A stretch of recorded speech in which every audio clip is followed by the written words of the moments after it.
Welcome to the Coventry and Warwickshire Green Business Programme podcast. Subscribe now for more episodes. Hello, welcome to the Green Business Programme podcast. In February 2022, we hit the recording button and said hello to you for our very first episode. And here we are bringing you the 9th in the series. In the first episode, we talked to Jonathan Howl, Energy Advisor at the Green Business Programme, about the support the programme offered to businesses based in Coventry and Warwickshire. I'm John Bates, and today Jonathan joins us again to tell us how in 2022 that's been for the Green Business Programme and how businesses have reacted to this year's unsettling series of events. Hi, Jonathan. Welcome back. Good afternoon, John. Good to speak to you again. Brilliant, thank you. And just for the benefit of listeners, just share a brief overview, if you would, about the Green Business Programme and the work that you and your colleagues do. Yeah, thank you, John.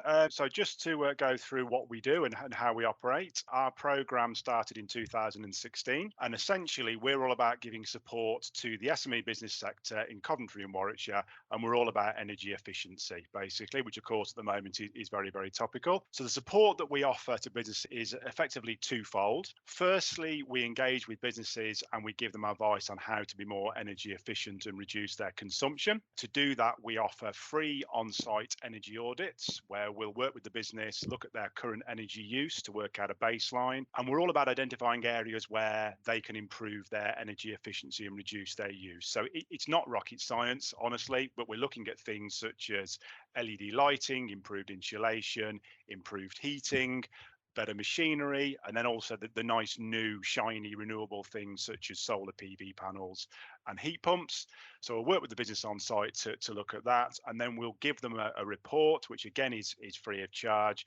And we like to give businesses those key headline figures. So we'll work out annual savings that they can achieve by implementing those recommendations such as lighting, and from that we can work out payback periods for the return on the investment, so they can make an educated decision on what to prioritise in terms of their energy reduction. And then secondly, the important bit, the nice bit, is about leveraging grant funding to put towards those chosen improvements.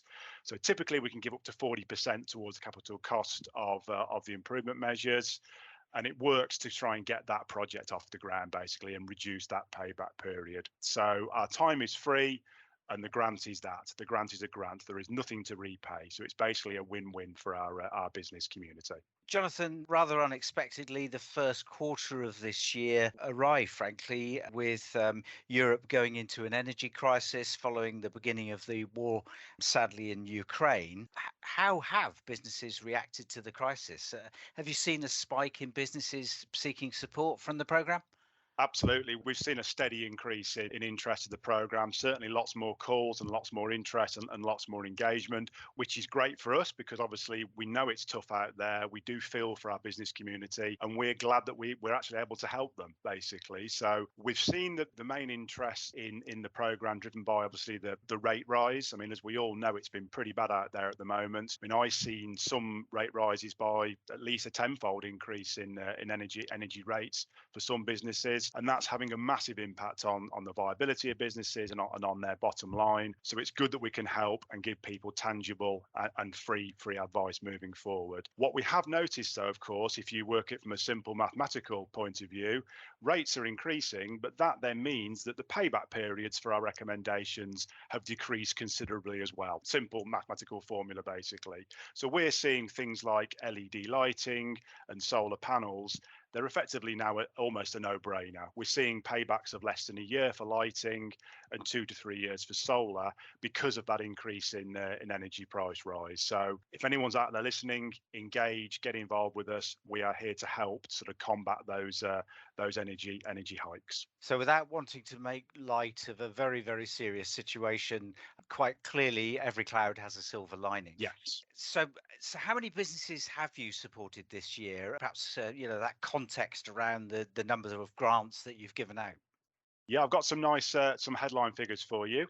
So far this year, we have given support to 74 businesses, and that includes not only the grant themselves, but also we give those free audits I mentioned previously. So the 74 companies we've engaged with and given them guidance and the report and possibly a grant to. We have saved for the region just under 765 tonnes of carbon. For those who are unsure about how the carbon tonnage works, 1 tonne of carbon is effectively the same as driving around the world in a car once. So there's a lot of carbon saved for our region, which obviously is good in terms of the green agenda.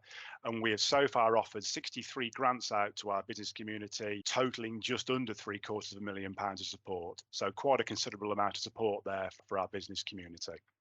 So, of those 63 grants, then, what sort of energy efficiency measures were the most popular? Well, the one that we find is the most popular is LED lighting. A lot of companies out there, especially in the Coventry area, are manufacturing and industrial businesses that have got big factory spaces, warehouse spaces that have all those old fluorescent strip lights in place. So LED lighting is a really quick win. LED as a rule tends to be a low capital input for a quick return. So it's all, as I've mentioned before, it's really pretty much a no-brainer for people. So a quick return on investment, less maintenance on your bulbs. They don't need replacing as often. And also the government is starting to phase out those old fluorescent tubes as well. So lighting is definitely the one that we do the most of, and it's something that we pretty much always recommend on all of our reports.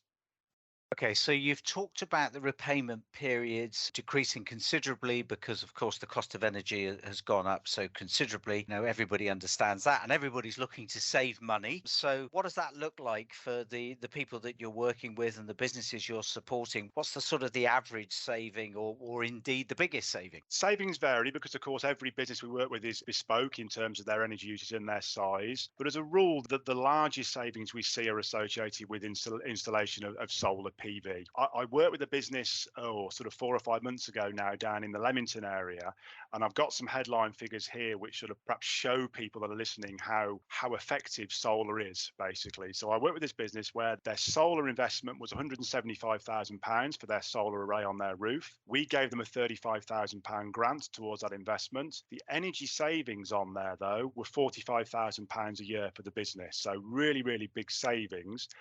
The payback was just over 3 years, so really good payback for the business. But interestingly, when we started to look at it in a bit more detail and take the actual projected savings over a 25-year period, which is actually the lifespan of the solar panels themselves, the actual savings or the combined savings for the business was nearly £1.5 million in energy costs. So really valid and obviously a really good return for that initial investment from the business.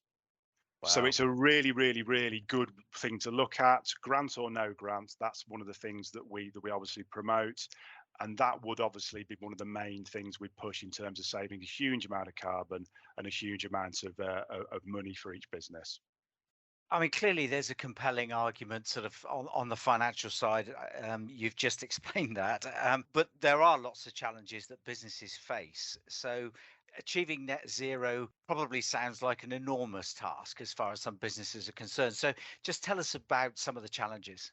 Yeah, I think it's difficult. I do feel for our business community because they've had so much to go through with Brexit and COVID, and now there's this new buzzword of net zero around. Very difficult to know where to get started. What I will say in my experience is now that energy price rises have gone up so much, the driver is now cost savings. It's now economically suicidal, effectively, not to get involved in the net zero narrative and net zero pathway, because you will obviously look to save money in terms of your energy use, in terms of your recycling of parts on site, the circular economy. All of these things now are so important to get involved in because it will save the business money moving forward, and it will set them up for the next 5, 10 years, because net zero is only going to become more and more and more important. So the main challenge is engaging initially. So you've got to get involved, find information out, and get some professional advice and some advice from the likes of us in order to find out which bits to cherry pick to start on. But in essence, it has to happen, basically, because if businesses don't do it, they're going to become uncompetitive and they're going to get left behind. So let me pick up on that advice point then, Jonathan, because you're giving advice to local businesses, and people listening to this might be interested in starting or even completing their net zero journey. What's the advice? What are you actually telling them? Engage. There's free advice out there, which we offer ourselves. Our webinars, our podcasts, obviously, our in-person events from the Green Business Programme. We like to start the discussion, and we can then help triage people to other free places they can get advice from. They may wish to employ somebody internally that's an expert. They may wish to go and get some consultancy that they've got to pay for to get that advice. But either way, the cost savings are now so huge. Whatever they do, start the engagement process basically, because it will pay dividends immediately and then further down the line. So get engaged, get involved, and reach out for assistance where they can. That is my advice. It's great advice, Jonathan, and it's great to talk to you again on the podcast. Thanks very much for sparing the time. Good to talk to you. Thank you, John.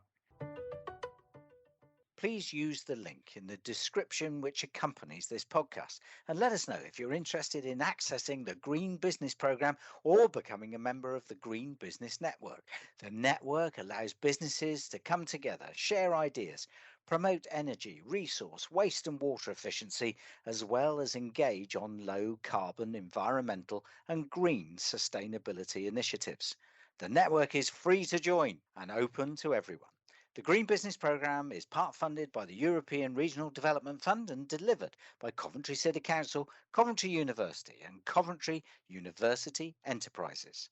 This podcast was produced by Maria Covlea. I'm John Bates. Thanks for listening.